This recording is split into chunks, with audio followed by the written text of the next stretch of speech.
Hello everyone, and hello everyone. Welcome to the live session of this course, Expansive Soil. So you might have been going through all these course classes from last 2 months. If you have any questions, please write it down on the chat box so that I can reply to you. And we have a limited time of 1 hour. So if you have any questions, please write it down on the chat box so that I can explain your doubt or anything related to the course.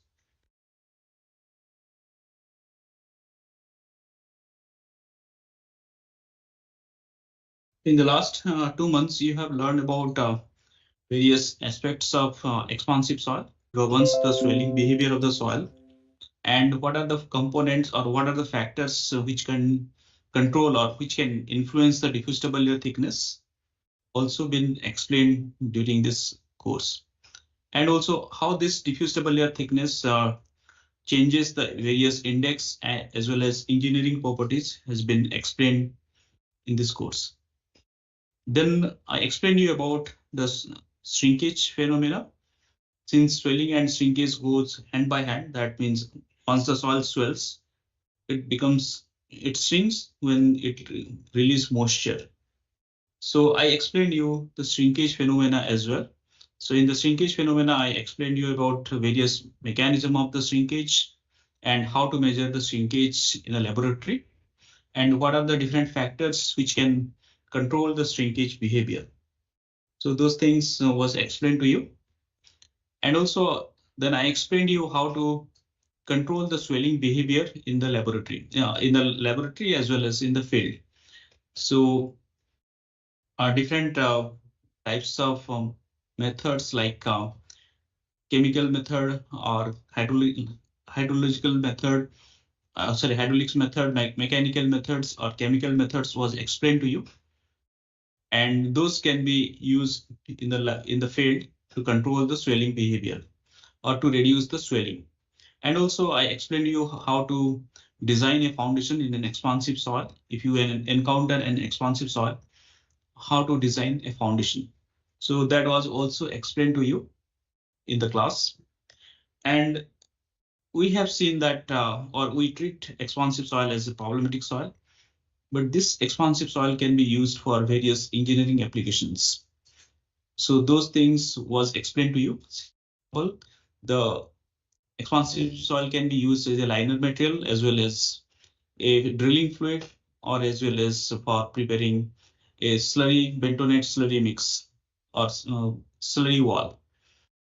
So those things was explained, and also I explained you about what are the different factors which can control the swelling behavior, like the temperature, the chemical impact. So I hope you have learned or you have understood the things clearly, and if you on this, please write it down so that I can answer.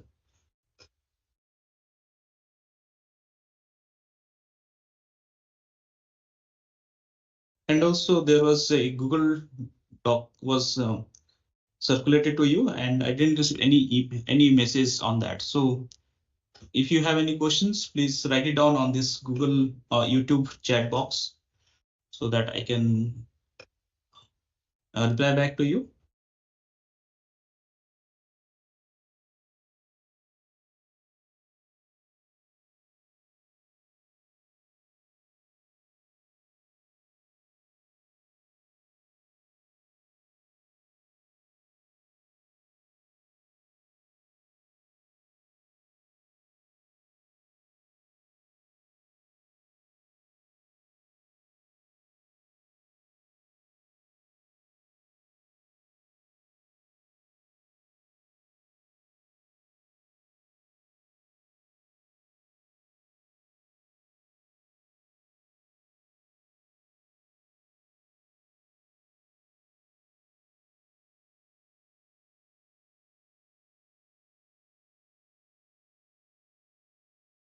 I hope that this course Expansive Soil was useful to you, and you could understand something from it, and you could use in your research area, or maybe cannot ask me any question right now, you can also email to me to my personal email ID so that I can reply back to you.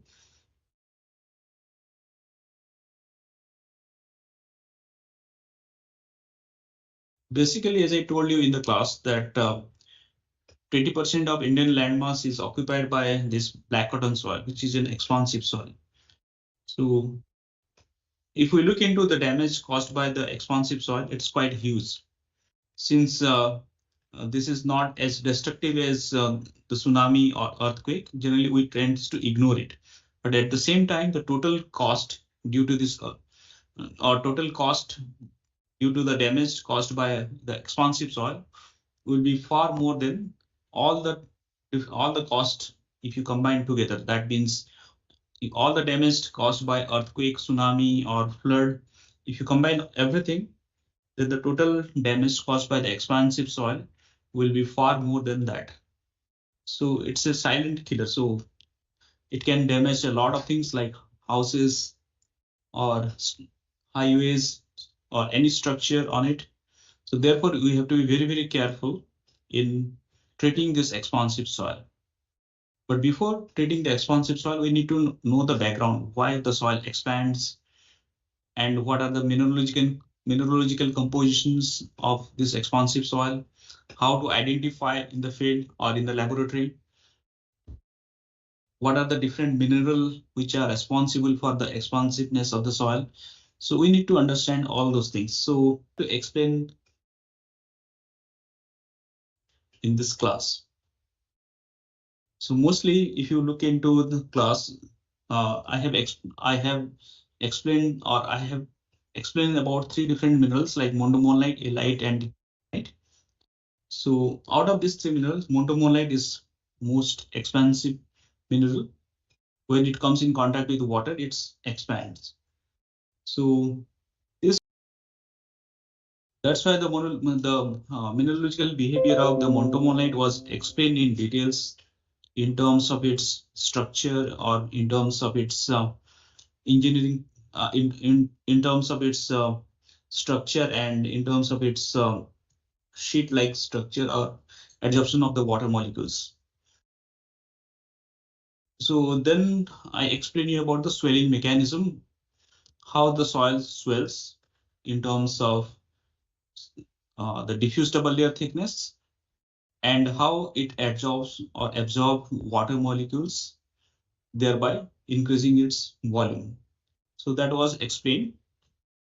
And how to determine the swelling properties in the laboratory, because that is most important things. Otherwise, you cannot measure how much swelling soil can experience in the field. So therefore, those things was explained. So particularly when you talk about expansive soil, few things we need to know. It's free swelling, its liquid limit, its mineralogical composition, swelling pressure, and swelling potential. So those things were covered, how to determine the laboratory. And from those parameters, how do you classify the soil in terms of its swelling behavior?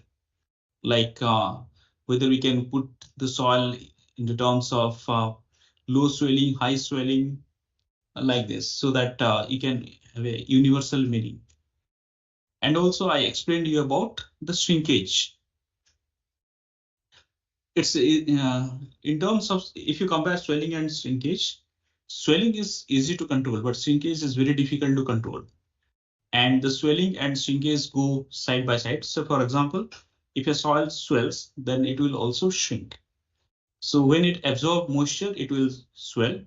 And when the moisture will be removed, or when the moisture will be lost by the soil, then it will shrink.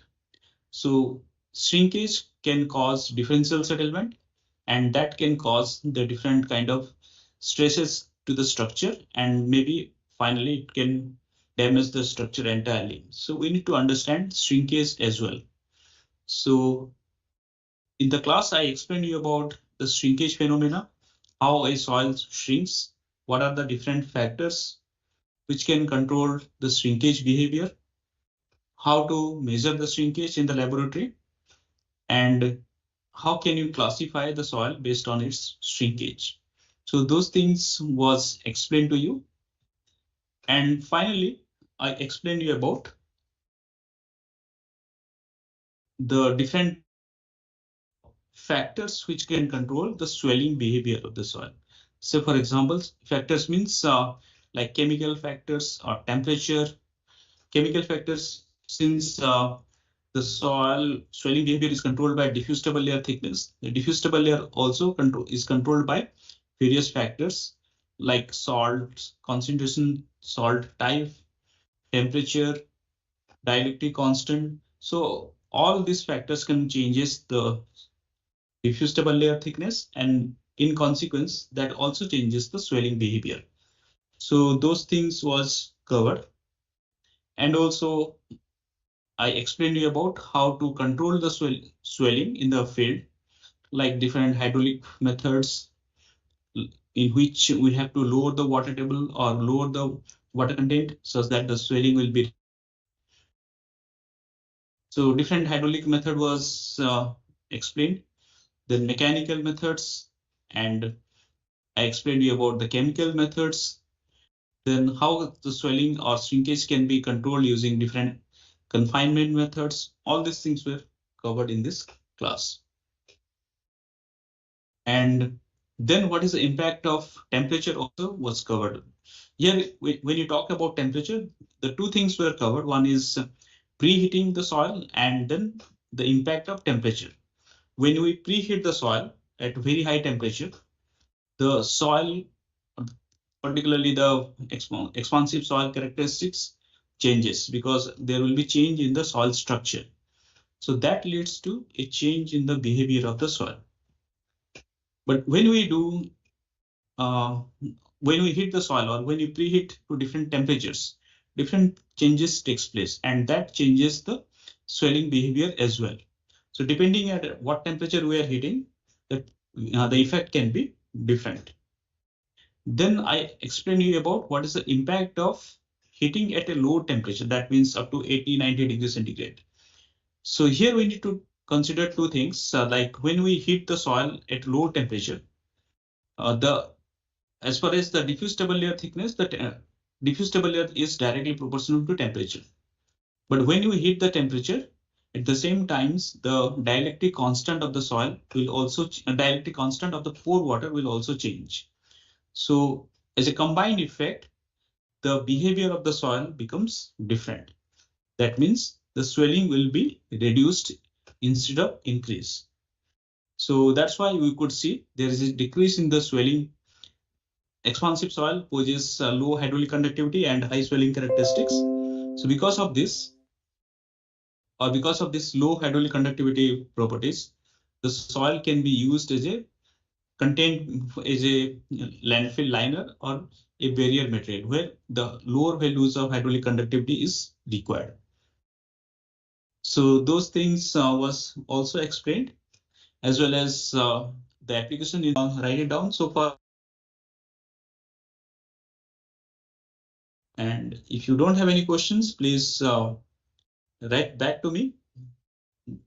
Even after the course is over, then also.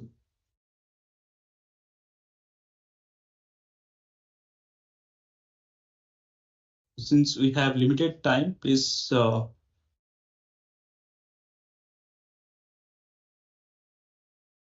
as the time is running out, please write your questions quickly.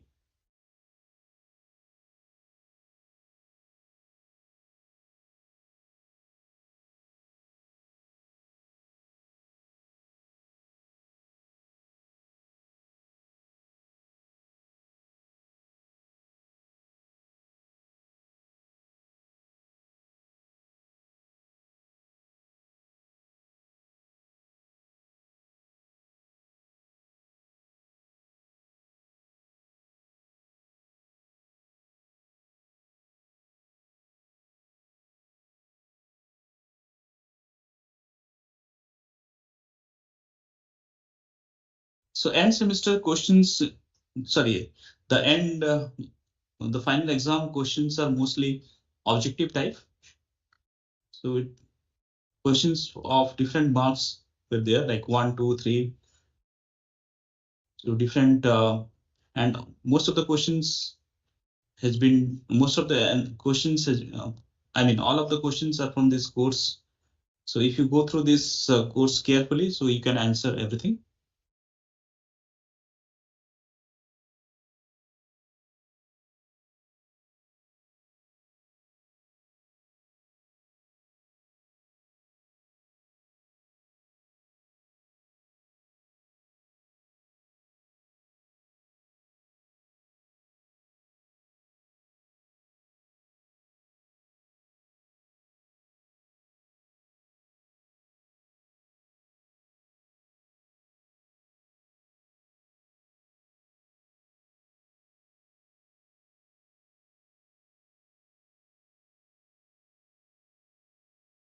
So if you have any questions, please write it down on this chat box, either using this YouTube or MS Team.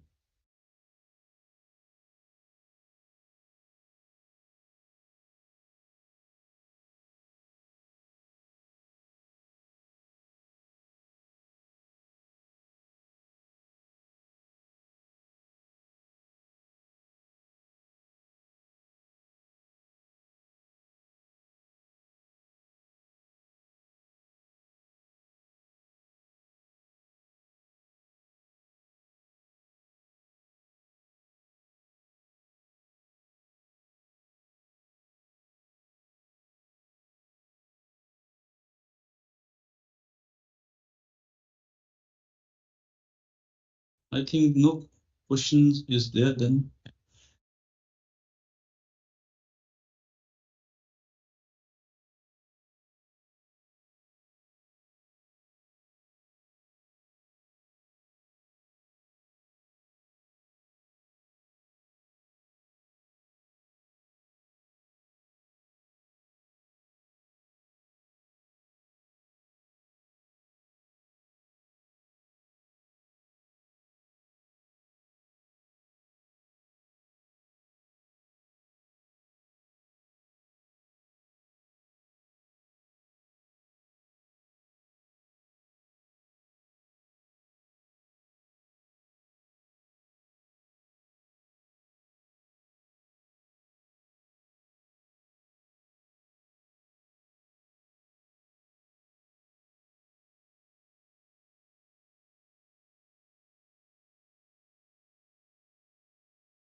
So if even if you have any questions later also, please write it back to me.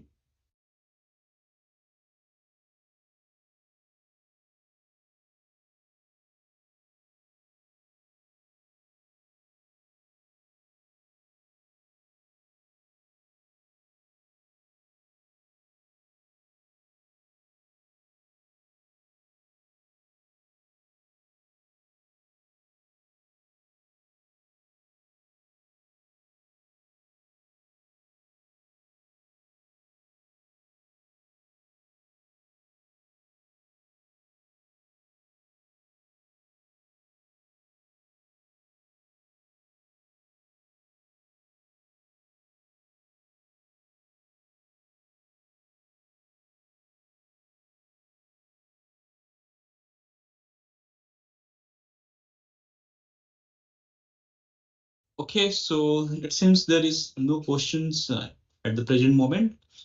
So if you have any other questions, maybe once up, if you have any doubt or anything, you can write to me. I will get back to you. Okay, and with this, maybe I will end this session, and all the best for your exam. Thanks a lot for attending the course, and thanks.